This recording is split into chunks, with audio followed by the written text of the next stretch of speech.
পৃথিবীর মানুষগুলো সবাই স্বার্থ নিয়ে ব্যস্ত। স্বার্থ যেখানে আছে মানুষও আজকাল সেখানেই যায়। কারণ স্বার্থ ছাড়া এই পৃথিবীর মানুষ পুরোটাই অচল। কারণ এই পৃথিবীতে কিন্তু দেখবেন যার টাকা পয়সা একটু বেশি আছে তার আশেপাশের লোক সংখ্যার কোনো অভাব নেই, কিন্তু যার টাকা পয়সা নেই সেই মানুষটাই বুঝতেছে এই পৃথিবীতে বেঁচে থাকাটা কতটা পরিমাণে কষ্ট।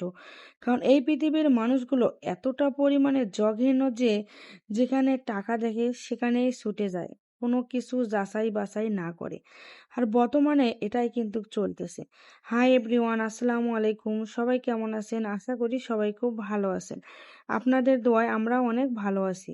আজকে আমি আমার আগে থেকে মাংস রান্না করা ছিল, তাই একটু পোলাওয়ের চাল দিয়ে বাচ্চাদেরকে একটু এখানে যাই বলেন, তেহেরি বলেন, বিরিয়ানি বলেন, যাই বলেন, খিচুড়ি বলেন, সেটাই রান্না করতেছি। তবে এই খাবারটি খেতে কিন্তু অনেক বেশি ভালো লাগে। আমার বাচ্চারা বেশিরভাগই বিরিয়ানি খেতে বেশি পছন্দ করে, তাই আমি তাদেরকে মাংস রান্না থাকলে পরবর্তীতে আবার এই চাল দিয়ে এভাবে রান্না করে দেই। বাচ্চারা অনেক বেশি মজা করে খায়, আর বাচ্চারা খেলে তো বাচ্চার মায়ের অটোমেটিক ভালোই লাগবে। এই যে বললাম না, পৃথিবীটা কিন্তু পুরো স্বার্থ দিয়ে ভরপুর। এই পৃথিবীতে দেখবেন যার টাকা আছে তার আশেপাশে কোনো লোক সংখ্যার অভাব নেই, কিন্তু যার টাকা নেই তার পাশে কেন, তার সাথে কথা বলতেও মানুষ ভয় পায়। এটাই হলো বর্তমান সমাজের বাস্তব চিত্র। আর এই সমাজটা কেন যে এরকম হয়ে গেল, আগে মানুষ মানুষকে মনে করেন মুরব্বী মানুষদেরকে দেখে সম্মান করত, আর এখন সেটা না। আগে মুরব্বীদের দেখলে মানুষ সালাম কালাম দিত, অনেক সুন্দরভাবে ভদ্রভাবে ব্যবহার করতো, আর এখন যার টাকা আছে তাকে মানুষ সালাম দেয়। মুরব্বীদের দেখলেও কখনো কিন্তু ওই সালামটা দেয় না। কিন্তু আমরা যখন ছিলাম স্কুলে যাইতাম, মনে করেন যে মুরব্বীকে কাউকে দেখলে আমরা সালাম দিতাম। কিন্তু এখনকার বাচ্চারাও কিন্তু এই জিনিসগুলো বোঝে না, কারণ এখন হয়ে গেছে এটা স্বার্থের দুনিয়া। দেখবেন যে একটা ছোট একটা বাচ্চাও যদি হয়, তার যদি টাকা থাকে, ছোট বাচ্চা বলতে ভুল হবে, একটা জন্য মনে করেন মধ্য বয়স বা 30-40 এইরকম বয়সে যদি একটা মানুষ অনেক বেশি কোটিপতি হয়, তাকে দেখবেন 60 বছরের একটা মানুষও কিন্তু সালাম দিবে, তাকে অনেক বেশি সম্মান করবে।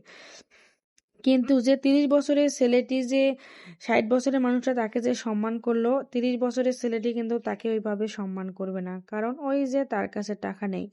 এটাই হলো সমাজ, এভাবেই চলছে আমাদের দিনকাল।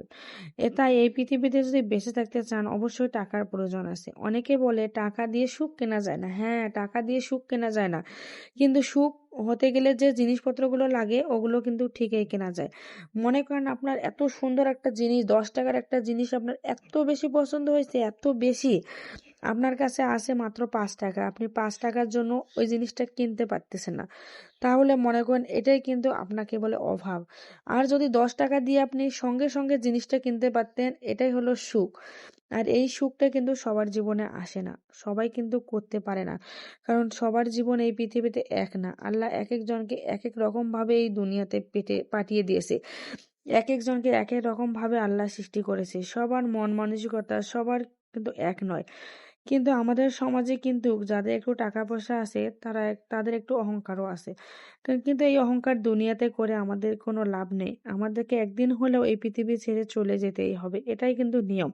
কিন্তু এই নিয়মটা কেউ মানতে চায় না। সবাই মনে করে পৃথিবীটাই মনে সবচেয়ে বড় সুখ, আর এই পৃথিবীটাই মনে সবকিছু। তাই পৃথিবীর মোহ নিয়ে আমাদের সমাজের মানুষগুলো ব্যস্ত।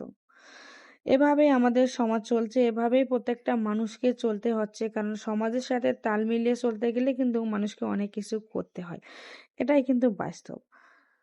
তবে অনেক কিছুই করলাম, অনেক কিছু রান্না বান্নাও করলাম। যদি ভিডিওটি ভালো লাগে অবশ্যই লাইক কমেন্ট শেয়ার করে পাশে থাকবেন। সবাই ভালো থাকবেন, সুস্থ থাকবেন। আবার দেখা হবে পরবর্তীতে নতুন কোনো ভিডিও নিয়ে। আল্লাহ হাফেজ।